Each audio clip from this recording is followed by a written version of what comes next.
Good morning. 早, good morning. Good morning, everyone.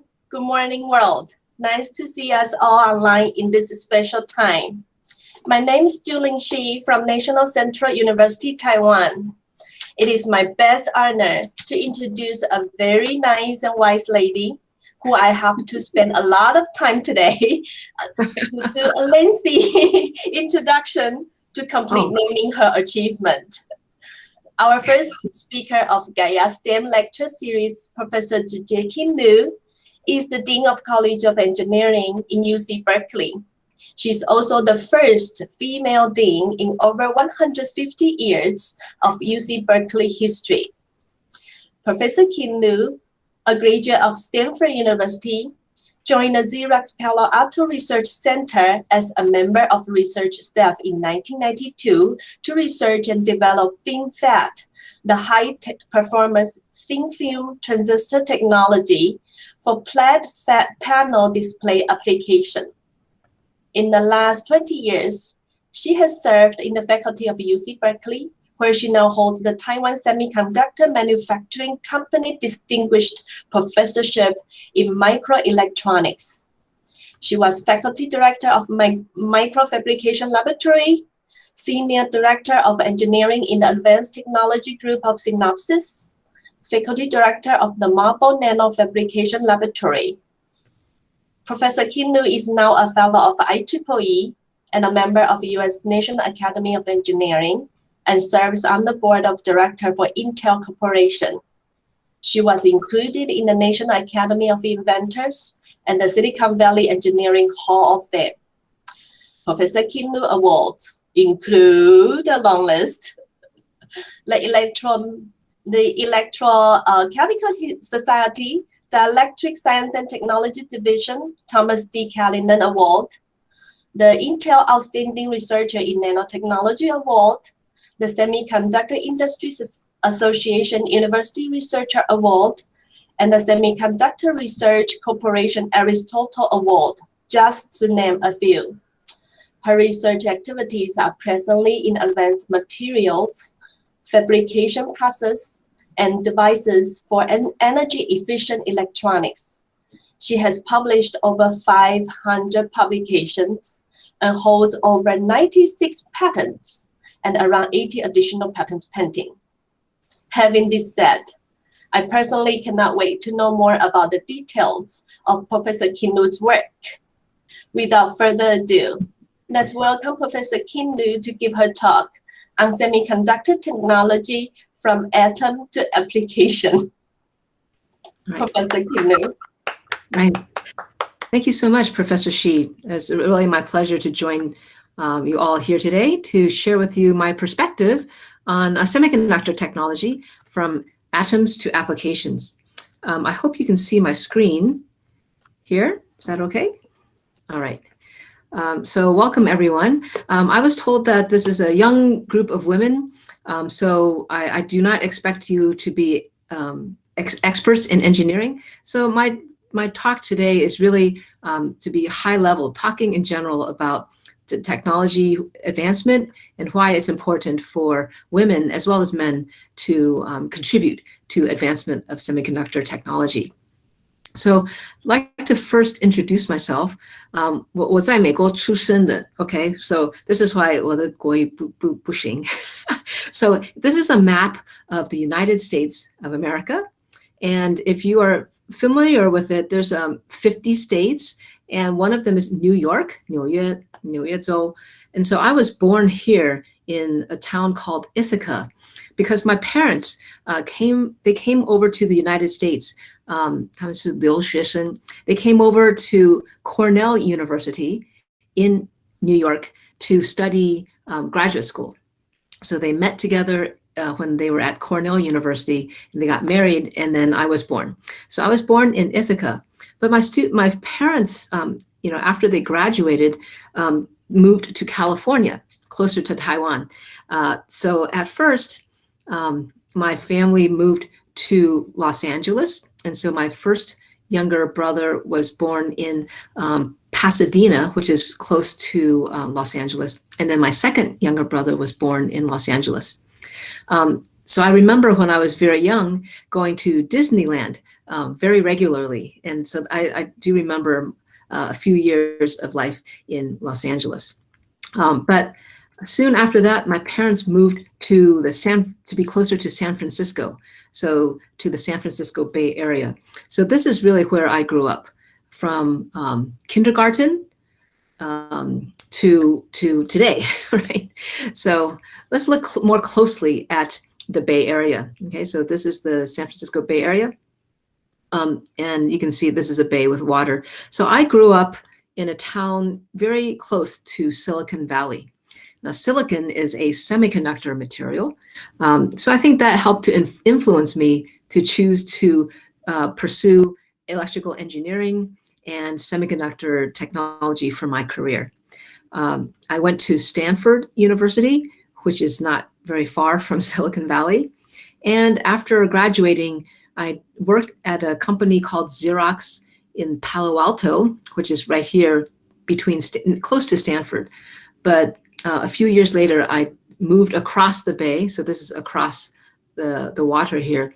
And I've been working at Berkeley for 25 years now. So I've enjoyed my life as a professor. And so it's my pleasure today to share with you my perspective on semiconductor technology. And so some of you might not be familiar with the applications of semiconductors. Well, today semiconductors are used in electronic devices all around us, from the cell phones that we hold to the music systems, stereo systems that we use to enjoy music, our computers that we can take with us, and even in the cars. Today, at least in the United States, a lot of car manufacturers cannot purchase enough semiconductors. So this is what we call integrated circuits. So this here is a picture of an integrated circuit. All of these devices use integrated circuits. And today, some car manufacturers cannot get enough integrated circuits, so they cannot sell new cars. So it's a very important component of all of these devices. Today, we have flat panel televisions to watch, movies and things at home. These also are very large electronic devices that use semiconductors. So you can think of an integrated circuit as the brains, like the toenail of a electronic device. So let me tell you about the integrated circuit. Okay, so we call it IC for short. So an IC is a piece of semiconductor material that has many little components, little pieces of material that are connected together. So they're all located on the same piece of silicon. And then they're connected together, and that's why they're called integrated. And the very first integrated circuits were demonstrated over 50 years ago, first at Texas Instruments, and then second, later, Robert Noyce co-founded Intel Corporation. So these companies, including in Silicon Valley, developed these integrated circuits to perform computation, to compute, to take data and to compute information based on the data. Okay, so integrated circuits are very small, and they are integrating transistors. So I just wanted to mention, what is a transistor? Well, this is a cartoon of a transistor right here. It's a what we call a solid state device. It's built on top of a silicon piece of silicon. Okay, so a silicon chip. And we pattern some electrically conductive material. So this is called an electrode. And this material, when we pattern it, is called a gate. So a gate is like something that opens and closes to allow something to pass through or not pass through. So we call this the gate electrode because if you put a voltage on it, so like in a battery, you have a voltage, so you apply a voltage to the gate. And if the gate voltage is high enough, then the transistor will allow electrons to flow. Okay, so we have electrons flowing through the semiconductor between the source and the drain if the voltage on the gate is high enough. Okay, so that means that the gate voltage is larger than this threshold voltage. So there's a threshold above which you have to apply voltage to allow electrons to flow in the semiconductor. And that is called current. So the more voltage you apply to the gate, the more current that this transistor conducts between the source and drain. So we have essentially a transistor is a switch, like here, a mechanical switch, right? A mechanical switch, you would turn on a switch, you can turn on the light, right? So same thing here, a transistor, you apply a voltage and you can allow current to flow. And this is a micrograph of a real transistor. It's about this gate length here, going across here, this gate length, that's 30 nanometers, okay? So that's 1,000 times smaller than your hair, the width of your hair, okay? So it's very, very small.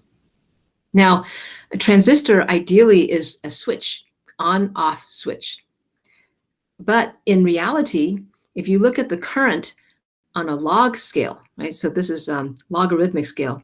You can see that when the transistor voltage is 0, it still conducts a little bit of current, very, very small amount of current.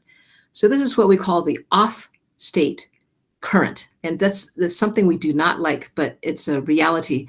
The transistors always are not ideal. They conduct some non-zero off-state current when they're turned off. Now, when you apply a voltage to the gate, the maximum voltage we call VDD. That's like 1 volt, like a typical battery. So that voltage determines how much current the transistor conducts when it is on. So we call this the on-state current. Now, the on-state current, the higher the on-state current, the faster your chip computes, right? The faster the computation. Now, ideally, if you like to, for your devices today, let me just see. Ideally, you would like to save battery life, right? So like your cell phone, you have to recharge the battery sometimes. Well, if you would like to use less battery, then that means you need to operate at lower voltage, right? Lower VDD, smaller VDD. But that means that the on current of your transistor is smaller. And that means your circuit, your chip, your cell phone will operate more slowly. And people don't like that, right? So we can design the transistor to have lower threshold voltage. This is something that engineers can do. We know how to design a transistor to have a smaller threshold voltage. That way we can have high on-state current, so your chip operates faster. But the trade-off is that the off-state leakage current goes up. And that means that your battery life goes down. So in engineering, there's always a design trade-off. If you want to improve something, something else has to get worse. So you have to find the right balance for a specific application. So maybe for a cell phone, you would like to have long battery life. So it's okay to operate more slowly. But maybe at home with your computer, you don't care if there's battery life. You plug the computer into the wall. So you actually prefer to have high-speed operation and don't worry about battery life. Okay, so anyway, so that's a transistor. Now, coming back to the integrated circuit, I want to mention today we fabricate them in a manufacturing facility, and we fabricate many chips at one time. So here's a picture of a silicon wafer. So it's a piece of silicon that's cut into a flat disc like this. And each disc has many, many IC chips on it, okay? So it can have hundreds of IC chips. Now, how do we fabricate an integrated circuit? Well, I'm going to show you in a little while, but we deposit a layer of material and then pattern it to make that gate electrode, okay? So let me explain to you, and to determine the pattern of the gate electrode, we use a mask. So the pattern of this mask, we shine light through that mask and use optics to focus this pattern down onto the surface of the wafer. So this pattern is shown onto the chip, and then we use that mask to pattern the film. So let me explain to you. It's not easy to explain in words. So let me show you a video. Okay, so here's a silicon, let's say the surface of a silicon wafer. And let's say we expose it to oxygen. So we have a layer of what we call layer, that green layer is oxygen. Silicon and oxygen react together to form oxide. Then we coat the surface of the wafer with something we call photoresist. Then we shine light through the mask. And the photoresist, wherever light hits, and we can now immerse the photoresist into a chemical to develop the photoresist. So where the light lands on the resist is removed.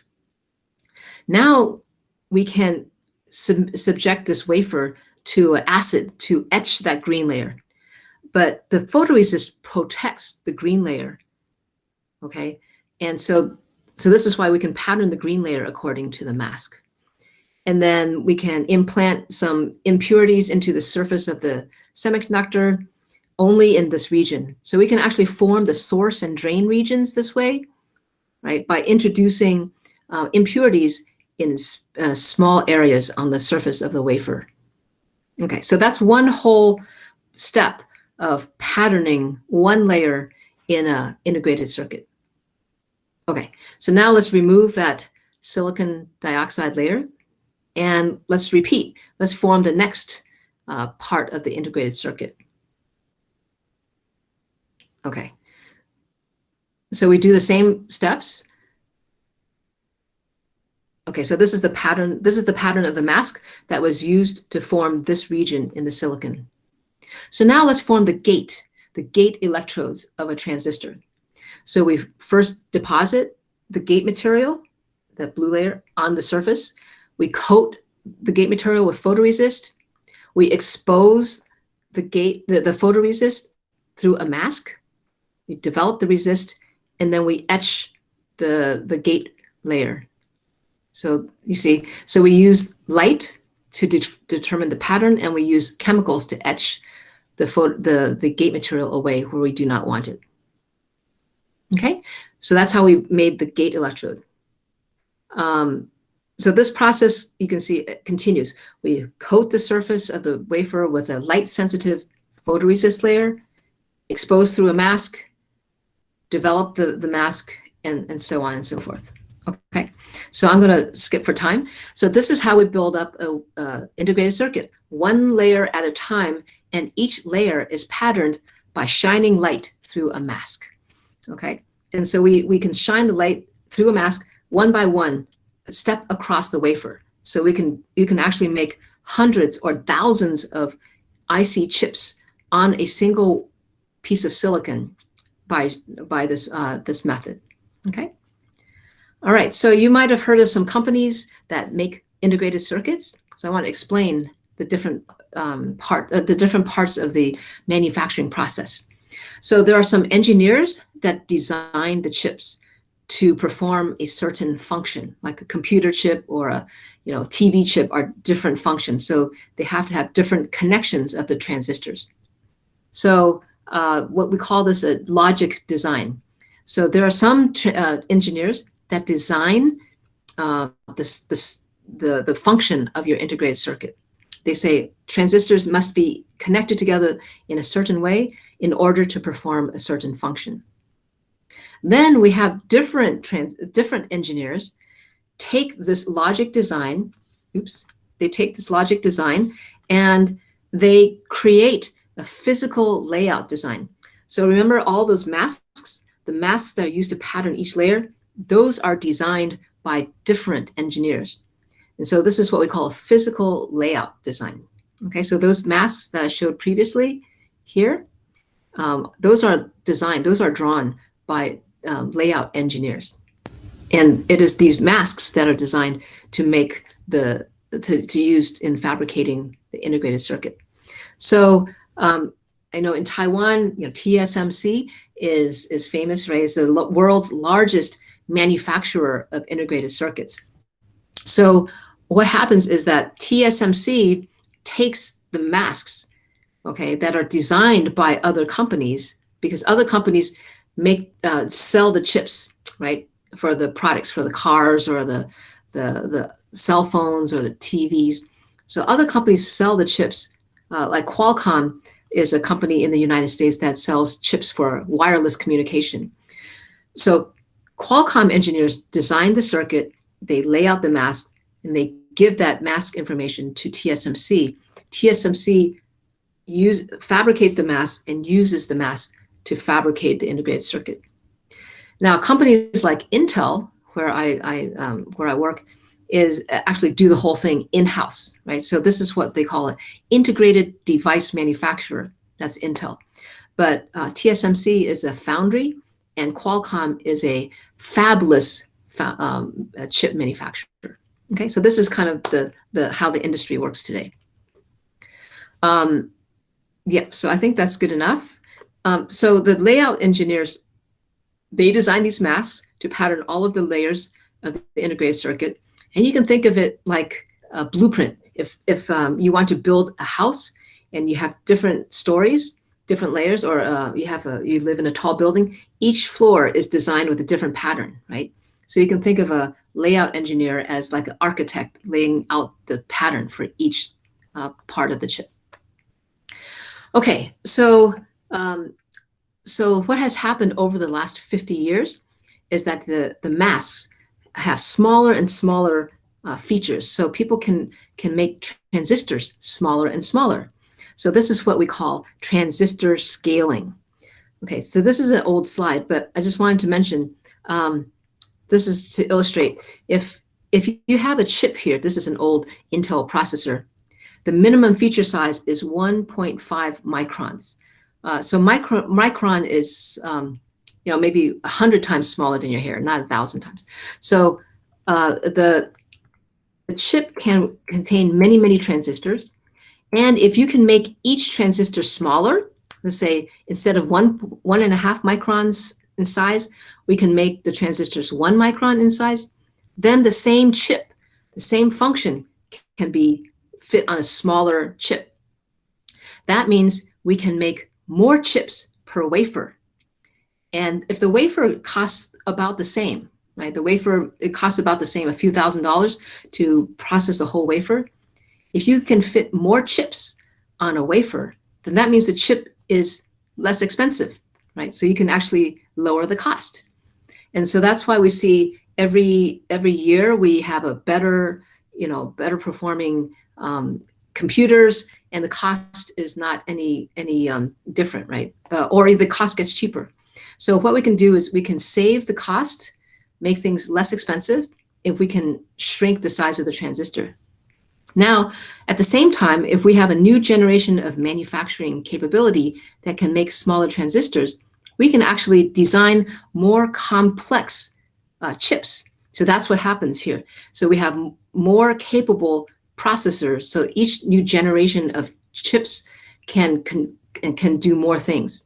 And so we can actually improve what we call the functionality on a chip. So overall, the system can get better. So your cell phones get better and better, more function, faster, every year, because we can make chips that are similar in size but can perform more functions because of transistor scaling. Okay, so that's kind of the benefit of advancing technology. So you might have heard of Moore's Law. So Moore is the other co-founder of Intel Corporation. So Moore's Law states that the number of transistors on the most advanced microchip doubles every 2 years. So because of transistor scaling, we advance the technology, the manufacturing technology, we can make smaller transistors, so more of them can fit on a chip. So this is a logarithmic scale showing how the number of transistors on a chip has increased over time, over 50 years, right? Over 50 years, the number of transistors on a chip has doubled every 2 years. And so today, the most advanced, and this is because of Moore's Law. Oh, okay, so we can scale the transistor.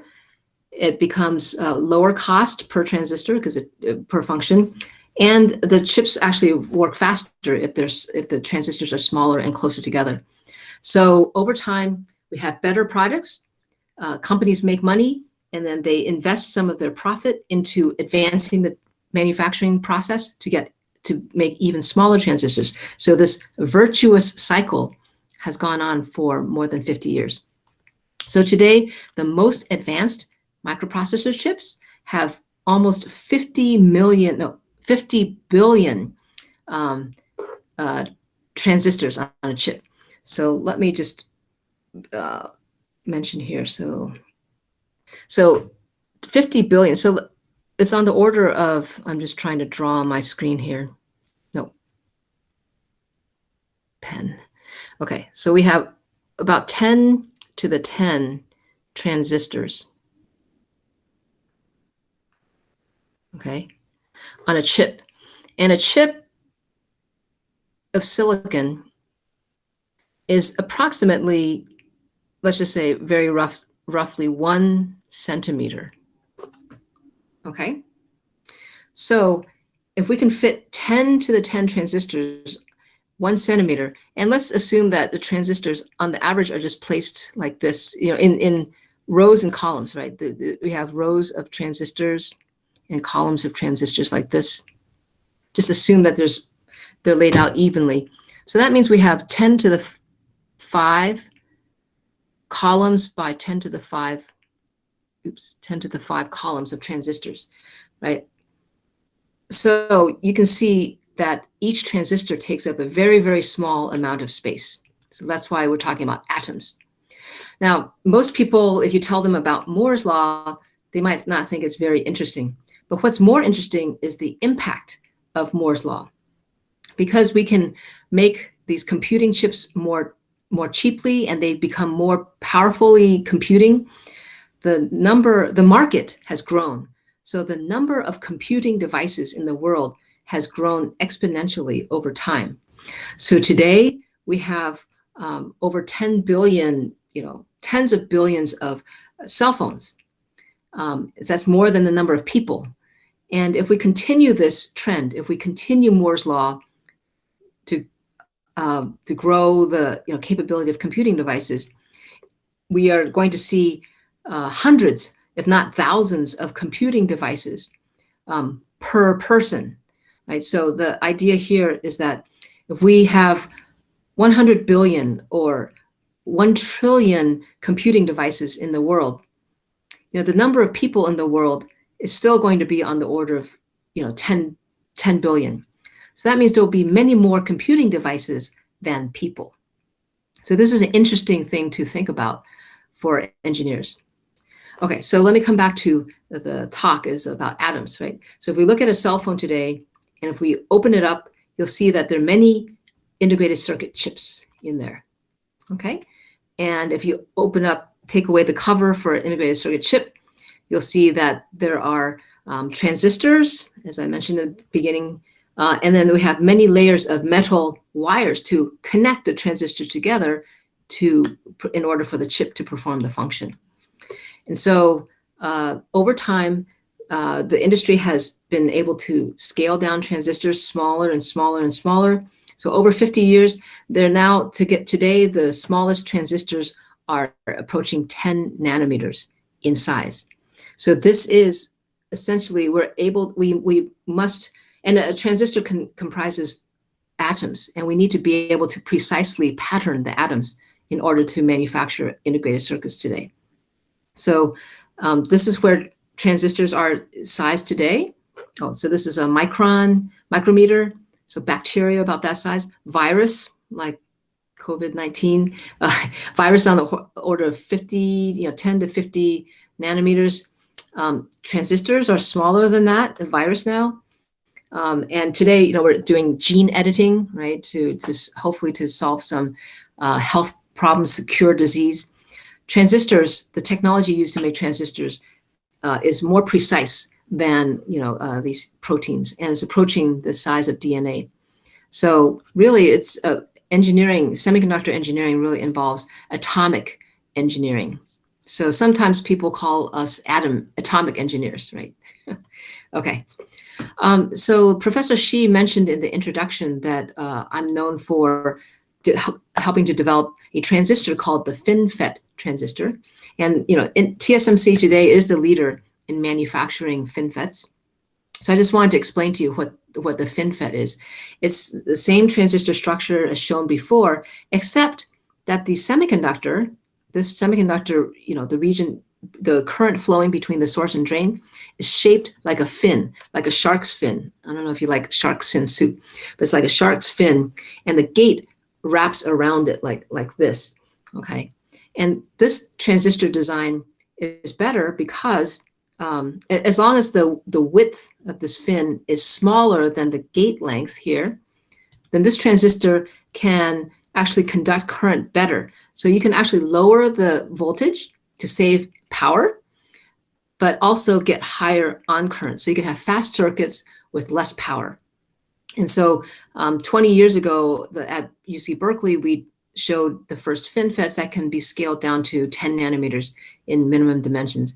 And Intel was the first to manufacture FinFETs in IC products. But as I mentioned today, Intel and TSMC are both, high volume manufacturing chips using FinFETs. Now, looking to the future, we want to see, okay, the impact of semiconductor technology has been to improve computing performance. And this is another logarithmic scale showing how the number of calculations per second per dollar, so similar cost, right? Moore's law is about saving cost per function. So the number of calculations per second per dollar has increased exponentially over the last 120 years. But in the last 50 years, it's because of integrated circuits. But the interesting thing here is to see that we are approaching, it might take another 20, 30, 20 years to reach the capability of the human brain.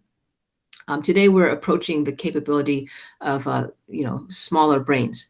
But this is quite exciting because if we continue to advance technology at the same pace as we have over the last 50 years, we can start to really see some, true artificial intelligence, right? So today we see that with trillions of, hundreds of billions of devices, Internet of Things, and also artificial intelligence becoming a reality. So a vision of the future is that we will have ambient intelligence. So if you watch movies like the Marvel, hero movies like Iron Man, in those movies you see the vision of what it could be like. You have essentially intelligent systems, information systems everywhere. So we envision that these artificially intelligent systems can be used not only to control, electricity, renewable energy and so on, but they can control buildings, traffic and so on for smart cities to make cities operate more efficiently. They can automate like healthcare, right? We can actually have smart factories for more efficient manufacturing. So, ambient intelligence is enabled because of steady advancements in semiconductor technology. So the future is quite exciting. So coming back to the lecture series today, why are we trying to excite young women like young girls and women like you? It's because we believe that a diversity of engineers is needed to realize this kind of future that will be better for all people in our society.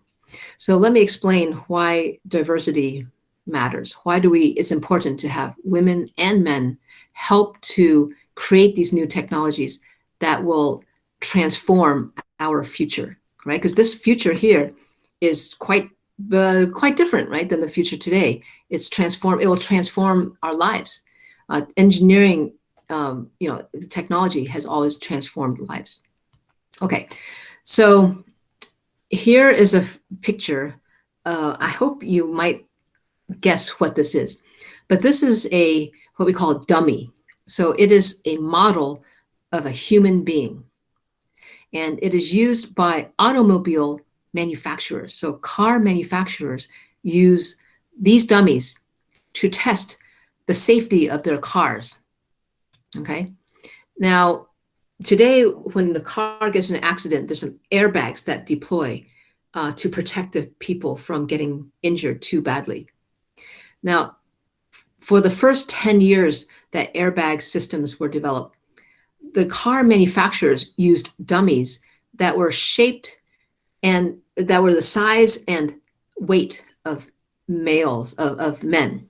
Okay, and so it's not surprising to learn that the airbag systems actually caused sometimes more harm to women and children than to men. So women, as people lost lives or were damaged or were injured. So if the airbag comes and hits you in the face because you're not as big as a man, then you can actually damage your neck, right? So women and pregnant women especially and children were killed and suffered injuries because of airbag systems. And you can imagine why. It's because the engineers who developed these airbag systems and developed these testing methods were all men, right? So this shows that they had a blind spot. They did not think, oh, a car, you should also think about protecting women and children, not only men in cars, right? So lives matter, right? Every life makes a difference. So another example is voice recognition systems. So today, a lot of things that we do at home, we can talk to our devices to automatically search things or, find out information. So and in the cars also, right? In an automobile, you might want to ask the car for directions or something. So voice recognition systems developed by engineers also at first only recognized male voices. So imagine you're driving a car and you're trying to ask for directions or something. And if your voice does not sound like a man, then the car doesn't understand. So this is also a safety issue. But when this challenge was first advertised in or people were first talking about this difficulty for women, the executives, the people executives at car manufacturing companies, they said, oh, it's no problem. The solution is to have women learn to talk like men. That's the solution. And of course, today, if you think about it, that's not the best optimal solution. If you want your products to be good for many, many customers, so you can profit more, have a more successful business, you need to think more inclusively about your customers. So the idea here is that the realization is that engineering teams require a diversity of engineers to have a better product, right? To reach a larger market, for a company to be more successful. So the key here is that only if you have a diversity of people on the team will you realize earlier, hey, maybe we should also make sure that our products work well for men, women, people from different nationalities, and so on and so forth. So this is why it's so important for us to talk about engineering to women, young girls as well as boys, because it's an exciting field. We need a lot of talent, a lot of innovation to continue to advance technology to transform lives for the better for society. And so this is just a piece of paper that one of my students shared with me. This student told me that she attended an engineering seminar. Unfortunately, I think it was maybe at Berkeley. She attended a seminar, and some older scientist or older engineer in the audience told her that women are not good for engineering. Right? So anyway, so I had to explain to her, I had to give her all of these reasons why it's actually good for her to continue, because she was interested in engineering, but somebody was trying to discourage her, saying, girls are not good at engineering. So this is just a piece of paper that my student printed out, because I sent her an email with all these reasons. See, so I gave her these reasons for her to continue to persist in engineering study. So I explained to her that, yeah, everybody knows it's not easy and everyone struggles. It's not only girls, right? If you like to solve challenging puzzles and problems and you like to make things, you should be an engineer. Solutions, so this is what my student did. She highlighted this one. Solutions need to be designed by everyone in order to serve everyone, right? So I gave 2 examples of that. And actually, engineering is fun. It is satisfying. If you can make something that makes life better for other people, it's very rewarding work. So in semiconductor technology, information technology has transformed the way that people live, work, and play. You know, it's satisfying to know that you contributed to that progress in society. So I just wanted to point out that the student, she added to my list. So you see here, she wrote in her handwriting a lot of more reasons that she thought of that why she should pursue engineering. And so I thought it's just good to point out because you are not alone. So I hope that you see, you know, even now with all the girls that are together here today, that you are not alone in engineering. You're not the only one in the classroom that is a girl or a woman. Today, there are many women like me who are leaders in engineering. If you are interested, don't let anybody tell you that you do not belong. Your contribution can make all the difference. You can save lives, literally save lives, if you pursue engineering. And one thing I'm trying to do now as Dean of Engineering at UC Berkeley is really trying to change the culture of engineering to make it more welcoming and inclusive of not only women and men, but people from all backgrounds, right? So people from different social and economic backgrounds, different race and ethnicity, different religions, because we need to have a diversity of people working together to create the most innovative solutions to solve many challenging problems in our world today. So global warming, hunger, poverty, these are very complex challenges that require a lot of people to work together to solve, to ensure that we have a healthier, safer, more equitable, and sustainable future for all. So that's all for my prepared remarks, and I'm happy to answer any questions that you might have for me now. Okay? All right, I think that's it.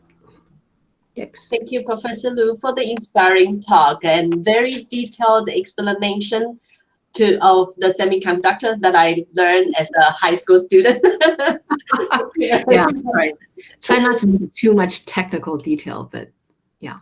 Yeah, and I'd like to ask a couple questions for our young audience at the Sure. beginning, and we'll wait for their questions from our foreigners. In your talk, you have mentioned diverse applications of semiconductors. There's a great futures. I mean, a lot of applications of semiconductors. Yes. But how about you? What directions do you see yourself heading in the next few years when semiconductors is performing in so many directions? Yes, so I work on the fundamental, the transistor technology and the manufacturing process. How can we make transistors not only smaller, but more energy efficient? Can we make the transistors operate at even lower voltage, but not be so leaky? One of the challenges as information technology becomes more and more pervasive, the energy consumption of electronic devices becomes an issue. Because if the data centers today, for cloud computing, the data centers have tens of thousands of computer, CPUs, computer chips there, and maybe 100,000s. And the chips do use electricity and they consume power. So it turns out that the majority of the cost of running a data center today, like by Amazon or Facebook or I forgot in Taiwan, I don't remember what companies, but data center, the cost of operating a data center is spent on electricity. Electricity and cooling. So when you run a chip, you might know, if you apply a higher voltage, you can run the chip faster, like compute faster. But then that means the chip heats up more. So then you need air conditioning to cool down the chip. So if we can actually, so the air conditioning cost is more than the cost of the computers themselves. So if we can actually make the transistors operate with smaller voltage, we can save that power. So not only electricity needed to operate the computers, but less air conditioning needed. So this will save energy, it's less carbon emission to the atmosphere. So it's good for the environment. So that's the kind of research that I have been working on. After the FinFET, it's like, okay, how can we make transistors even more energy efficient? Because we anticipate there will be 1 trillion computing devices in the future, and the electricity usage, we need to make sure that they become much, much more energy efficient than today. That means we will have more IoT connected devices in our homes, like refrigerators, air conditioners, and other devices. Yep. Smart home. Homes. Yeah, so if we can make the devices work with less electricity, then, let's say if we want to wear something or even have electronic devices inside us, maybe just the light or the heat around us, maybe we can scavenge energy from the environment, and that will be enough to operate the electronic devices. We won't need a battery. Well, we won't need to recharge the battery. We won't need to plug into the wall. Because if you have 1,000 computing devices per person, you're not going to be able to plug and change the batteries, for all of those devices. Exactly. They need to be self-sustaining energy-wise. So do you see AI robots to exist in our homes in a few years? Yes, because of the capabilities of computing devices. Today, robots like robotic dogs and robots that can take you, like escort you in a hotel, those already exist. But I think that there's still a lot of challenge for developing robots that can really work together with people safely, right? So robots can do things really fast and quick and very precisely. But if there are people, like if you have to work together with a person, like to help an elderly person or to perform a task together, it's actually much more complicated because now safety is an issue. Right. If you look at autonomous driving, most of the accidents with autonomous cars is because of people, right? So a car will crash into something because somebody is breaking the rule on the road, right? Some other human driver is not following the rules, or the human driver in the car is not following rules. So that's the challenge. People are not perfect, and it's hard to predict what people will do. So how do you program a robot to be responsive to people? So today in a manufacturing line, we use a lot of robots, but those are programmed to do specific things again and again, right? They know exactly what to do. But with people, if you have a robot interacting with people, each person is not going to be exactly the same, doing the exact same thing. So to have robots adapt and work with people safely, and not like even passing a cup of water to somebody, how do you make sure the robot doesn't hurt the person? Like if somebody's, delicate, like an older person, how do you make sure they don't injure the person, right? All these fine details. Still a lot of advancements in robotics and AI, because the AI, you need to compute very quickly. Like you sense if the pressure is high enough, then you immediately stop the robot, right? So you need like real-time processing to enable these kinds of human-centered human-centered robots, right? So that's the big challenge. So we need expert, engineering innovations, not only for the hardware, but also for software. So do you use those AI devices yourself? I have sat in autonomous vehicles before, but this is an example. It's not so bad today. Early on, some years ago, I did sit in an autonomously driven car. And of course, we're just worried about the safety, like don't crash, right? But also I learned, I get car sick, right? Motion sickness, because the car can be safe, right? Because, they see somebody coming and then immediately stop. It's like, and I get sick. Right? So this is the thing. If you're designing robots, autonomous vehicles for humans, you need to consider the humans like comfort, right? Like if people get motion sick, you have to accelerate and decelerate more gently, and still be safe, right? So this is where actually engineers must think more about people, right? If you're designing a robot, it's very fun, right? It's nice, but you also cannot forget the people that you're trying to design for. And this is why diverse teams are important. Like maybe if you have a diverse team, somebody will remember, oh, let's worry about acceleration rate because that can get people sick, right? Or, like if you accelerate too fast, people might faint, So I think, I think there's still a lot of room for improvement before I will trust my health and safety to a robot. So other than these electronic devices in your life, what else do you do without them? I mean, reading books or hobbies, or what do you do? I'm just curious about your personal life. Oh, my personal life. Actually, I do think that, information technology and, devices is wonderful. It helps us to be much more productive and get things done quicker.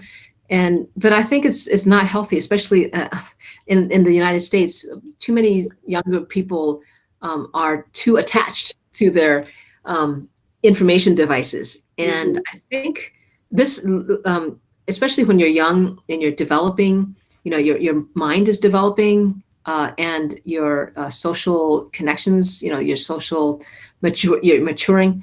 It's actually better not to be so dependent on artificial devices, electronic devices. It's actually good to spend time in nature and go out. So I actually I do prefer to still play sports outside and to, walk, hike, and just do things away from technology because I think it's actually, it's you have to have a balance in life, right? So just like there's always a trade-off in engineering. You design things, right? On, off, current ratio is a trade-off, but in life it's a trade-off too. You have a fixed number of hours per day. You should trade off sleep and relaxation with working, and spending too much time with information devices. So I still have hobbies. I like to stay active physically, even though unfortunately with the pandemic it has been more difficult. But hopefully that will improve soon in Taiwan and in the United States as well. So what do you read? What are the books that you might introduce to? A good question. Because in my role as a dean and administrative leader, I actually like to read books about that other leaders have written, and how to be a more effective leader. So that's not fiction. I mean, it's nonfiction, because I always like to try to improve myself, try to learn new things, broaden my knowledge, so I can be more effective to help other people succeed. That's kind of what I like to do. In terms of novels, I haven't really read too many novels. At Berkeley, we actually did try to provide novels for free online subscription for our students, because actually reading stories is a good way to exercise your brain, to imagine, what the author is talking about, and it actually helps you relax also. At Berkeley, this is something I'd recommend. There's a research center called the Greater Good Science Center. So it was started by a psychologist at Berkeley, but they do research to find out what are the keys to happiness. So what makes people happy as individuals, and how does a society function well? Like what's important for the well-being of a society and for the individuals in the society. And so it's easy to find that on the website. But one of the things is empathy. So, people who have empathy, who care about others, but try to understand other people, right? That's what empathy is about. Generally are happier, right? So when you read novels, you sort of immerse yourself in the story, and you can sort of empathize with the different characters, right? So that's one of the reasons why reading some fiction is actually good for you, and it's relaxing. So yeah, I think it is good to read some fiction, but I haven't had too much time recently to read it, mainly because my job keeps me so busy. And I'd like to make sure I get enough sleep and exercise. You reminded me a piece of the interviews that you did before with the Asia Society.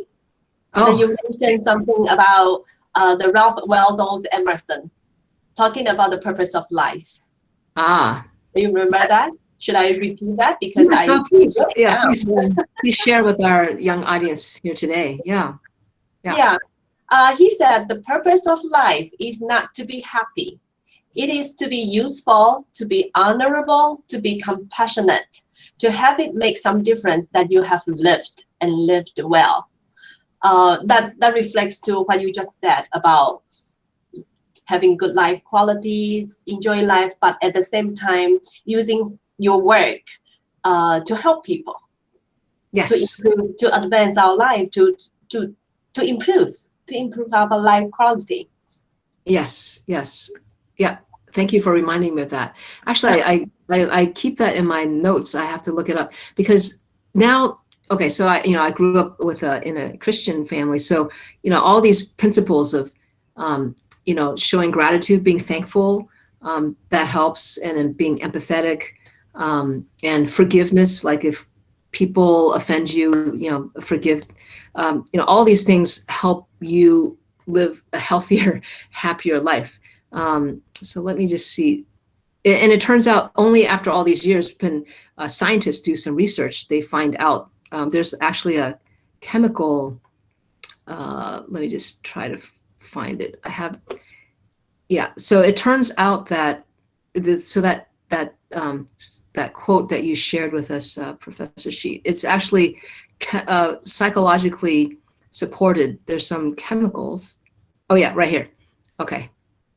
So you might have heard there's chemicals that scientists have found in your brain that make you feel happy, right? So one is dopamine. Mm-hmm. So dopamine is released in your brain when you are kind, you show altruism towards others, right? Mm-hmm. That helps, right? If you have loving relationships with others, that helps release oxytocin, which also makes you happy. If you have a sense of accomplishment, a sense of purpose in life, right? That you made things better for others, that it made a difference. Your life has made a difference for others or in the world. That releases serotonin in your brain. And so that's another thing that makes you feel happy. And then also physical activity releases endorphins. So these 4 chemicals that people have found it helps to make you happy and mentally well.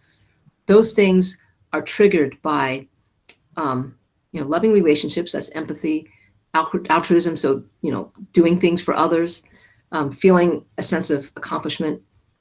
All these things are keys to happiness. So anyway, it's just interesting that that of course when I was a student, young, like many people here today, I didn't know, but I knew it's good to be kind to others. You have to forgive others and be thankful, right?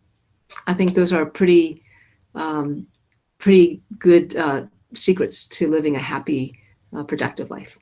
Do you think these life philosophies or your home education from your parents that made you who you are today in terms of and life? I think so. Looking back, yes, growing up with those values, caring for others, charity, being charitable towards others.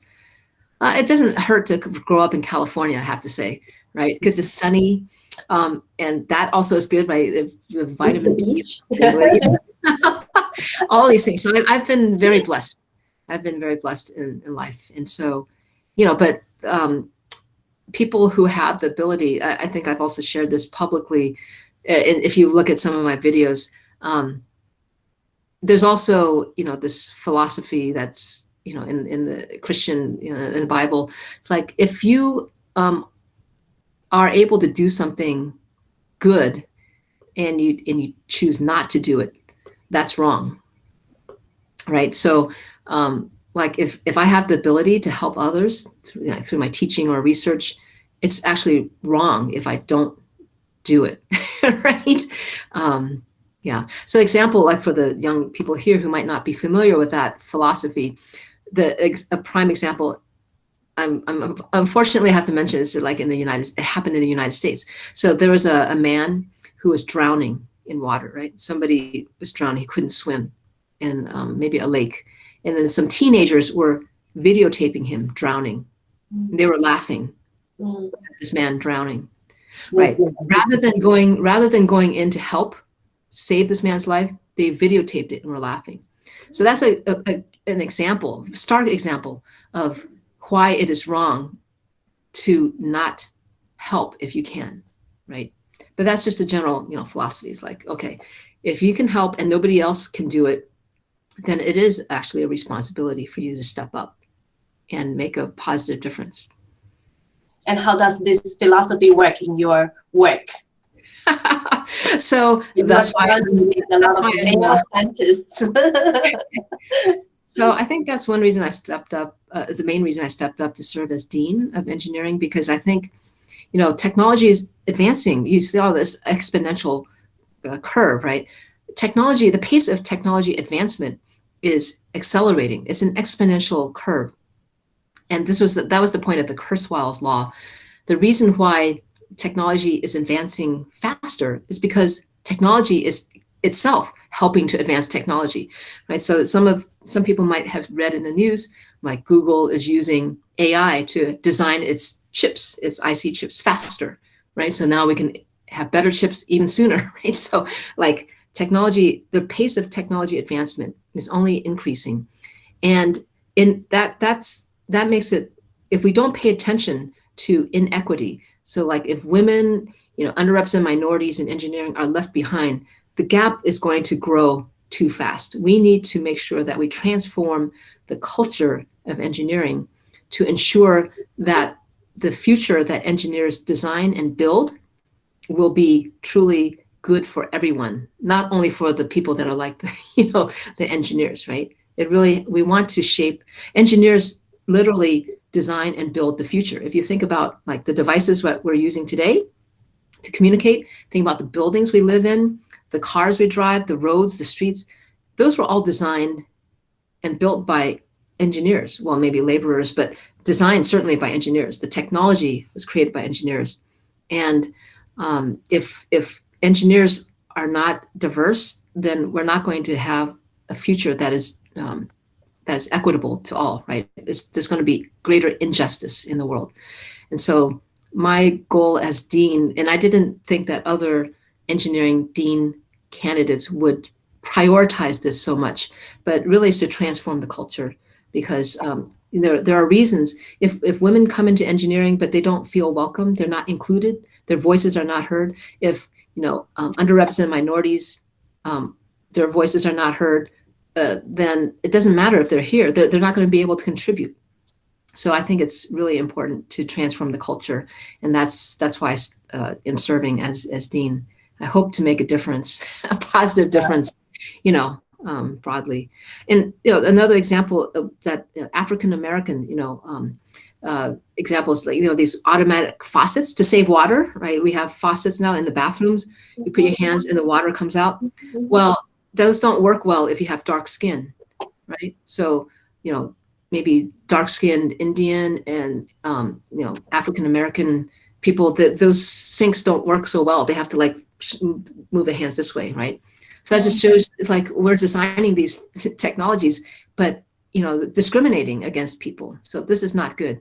And so I think this is why we need to really make sure that engineering is more inclusive and people can all contribute.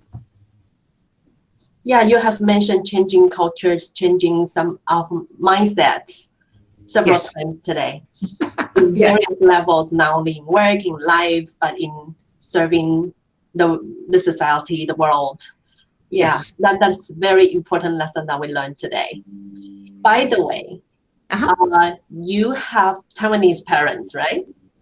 Yes, my mother is 台湾人, but my father, came over from the mainland, in the 40s or something. Yes, but yeah. Have you ever been back to Taiwan? Yes. I really How enjoyed often?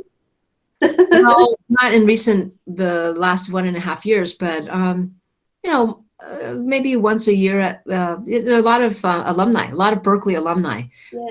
are from Taiwan, and it's always fun to visit and see how they're doing, see how well they're doing, and visit my relatives. And of course, the food is delicious in Taiwan. That's the most important. Yes. Yes, Yeah. next time when you return to Taiwan, we should meet face to face with not just me, but our young audience. Maybe. Very happy to do that. Yes, Thank you. please do. Please do. And we thank you very much for it. It's very pleasant to have you today here. Oh, it's my pleasure. Thank you so much. I hope it was helpful. Thank you, and thank you for a large group of young audience. Yeah, best wishes to all the young girls here. I wish you all the best. Do we have any questions from our young audience? No? Okay, and nice to meet you and get to know you today too. And let's keep in touch and get back to you anytime. Okay. Take care.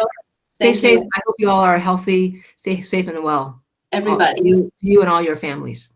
Right. Everybody. Thank you, everybody. Thank you. Right. Bye-bye. Bye.